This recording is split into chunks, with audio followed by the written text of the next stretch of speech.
Mayor Baste, magandang hapon po sa inyo. Kamusta po kayo today, sir? Okay lang.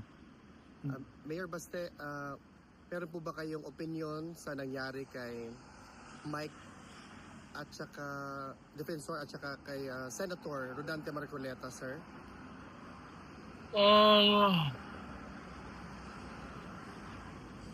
Isa lang ang masasabi ko, mahirap talaga intindihin ang kilos ng gobyerno kung bakit may mga tao nakukulong ngayon. Kasi siyempre sila yung nasa kapangyarihan. Kung sino yung hindi sumunod sa kanila o ayaw sumunod sa kanila, paparusahan talaga nila yan. Para hindi na humaba yung usapan, it's because they're in power and those that oppose them, they will do everything using the bureaucracy or anything and the law against people, those who oppose them. So, wala tayong magagawa dyan. Meron ka talagang abusado na administrasyon. Sir, on a different topic, doon sa currently nangyayaring day 3 na po ng impeachment against Vice President Sara Duterte, your sister, do you have any thoughts or reaction in as far as the trial is going at the moment? Ako hindi ako nanonood. Kasi nung simula pa lang, when did this impeachment campaign begin? It was, 3 years ago. Even nung simula pa lang ng termino ni Marcos yan, nung nagkalapuan na, andyan na yung usapang impeachment against the Vice President. For what? The confidential funds. And ngayon dinadagdagan nila na kung ano-ano na lang pwedeng idagdag, di ba? Well, gusto nila na may impeachment para masunod yung gusto nila. It's not about really, like the Vice President defending herself, but it's about putting her sa lugar kung saan nila gusto na nandyan siya. Kasi kaya nga nila ini-insist yung impeachment na yan kasi they want to remain in power.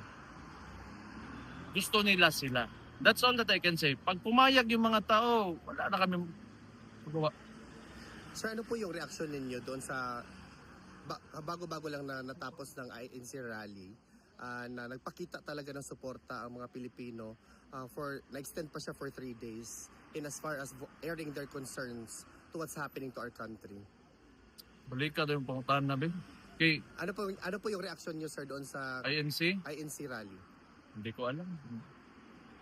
Wala akong, hindi naman ako involved nun. And hindi naman nakuha nila yung main objective nila. It was to deter the administration from taking Rodante Marcoleta. So I do not know. Sir, I have no comment.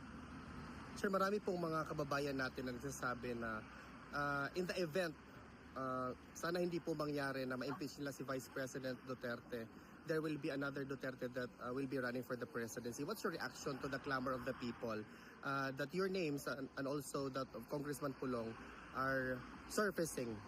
We let tomorrow take care of itself. Pero yung mga ganon, sana wag. Kapoy kayo na. Masol yun. Sir, lastly, on a different matter, pinayagan po ng trial chamber na ang prosecution mag-go through sa mga possession ng papa mo upon his arrival here during his surrender. What's your reaction to that, sir? Sana makita. May dala akong papa. Yung brief. Utang ina mo. Ano na sila? Laing makita. Diha. Sir, just to conclude, do you have a message to the Filipinos? Well, probably, balik na tayo sa impeachment because that's the biggest issue now. Kung papayag kayo, wala akong problema sa amin. Tingin nyo, wala talagang silbi ang konstitusyon natin, wala kami magawa. In the first place, nandyan lang naman kami kasi binoto kami as elected representatives that will uphold the mismong constitution na pero tingnan natin kasi destiny talaga ng tao yan kung anong mangyayari sa kanya. Pero yung masasabi ko lang talaga, ginawa nila yung impeachment na the entire campaign for 3 years talaga nilang pinagsikapan ng administrasyon yan kasi gusto nila sila pa rin. Yan. They are preventing Vice President Inday Sara Duterte to run for the 2028 elections. Yan talaga ang main reason ng impeachment na yun. Sir, on behalf of the Filipino community all over the world, we are steadfast in our support. Laban lang sir, nandito kami sa inyo. Duterte!